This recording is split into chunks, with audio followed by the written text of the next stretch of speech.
Khammam Lok Sabha segment అభివృద్ధి లక్ష్యమంటున్నారు Congress MP అభ్యర్థి Ramasahayam Raghurama Reddy.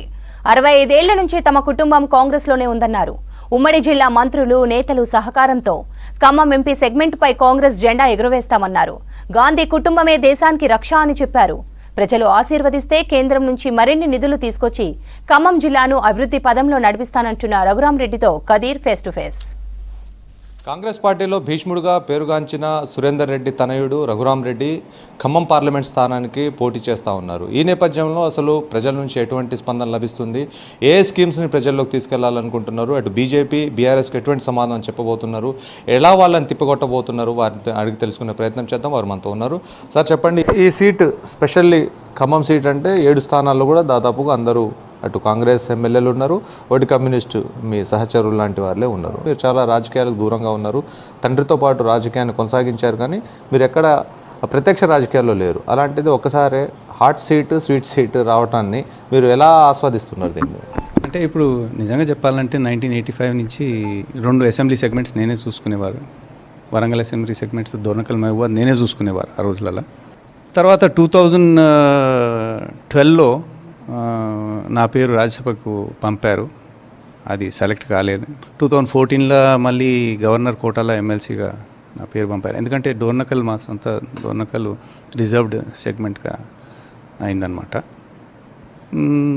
2014లో Palakurthi seat కూడా నేను ఆశించాను, అది కాలేదు. 2018లో పాలేరు సీట్ ఆశించాను, అది కాలేదు.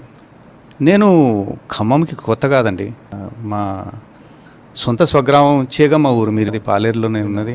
ఓవైపు అటు సినీ దిగ్గజం, సినీ నటుడు వెంకటేష్ మీ వియంకులుగా ఉన్నారు, ఇటు రాజకీయ దిగ్గజం శ్రీనివాస్ రెడ్డి వియంకులుగా ఉన్నారు. వారిద్దరి నడుమ ఇప్పుడు మీ పయనం కొనసాగబోతుంది. వారిద్దరి సహకారం రాజకీయాల్లో ఏ విధంగా ఉండబోతుంది? శ్రీనివాస్ రెడ్డి గారు చాలా పెద్ద ఫోర్స్ పొలిటికల్గా, వెంకటేష్ గారేమో సినీ నటుడు. దీనికి పెద్ద సంబంధం ఉండదని నేను అనుకుంటున్నాను.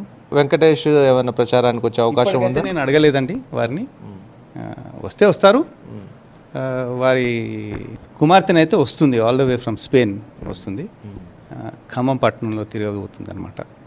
వెంకటేష్ గారిని నేను ఇప్పటివరకు అడగలే, అడిగితే తప్పక వస్తాడని నేను భావిస్తున్నాను. మీరు పార్లమెంట్ పరిధిలో మీరు పబ్లిక్ సమస్యలు ఏమైనా స్టడీ చేశారా? ఆ సమస్యలను పరిష్కరించాలని ఏమైనా మీరు ఒక ప్లాన్ చేశారా? ప్లాన్ ఇది ఈ ఇష్యూస్లలో మనం ప్లాన్ చేయలేము. సమస్యలు అయితే ఉన్నాయి.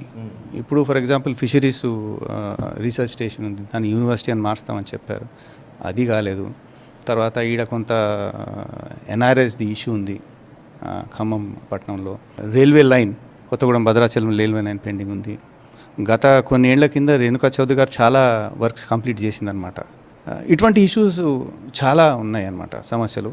అవి పూర్తి అవగాహన నేను బయటపడి గెలిస్తే పూర్తి అవగాహన నేను తెచ్చుకొని ఎంతవరకు నేను కంప్లీట్ చేయవలన చేస్తాను. మాటలు కాదు కానీ చేతలో చూపించి చేస్తాను. అంటే మీరు ఇప్పుడు ప్రస్తుతం అటు బీఆర్ఎస్ నుంచి నామా నాగేశ్వరరావుని, అదేవిధంగా తాండ్రా వినోద్రావుని ఏ విధంగా వారి విమర్శలను తిప్పికొట్టాలనుకుంటున్నారు?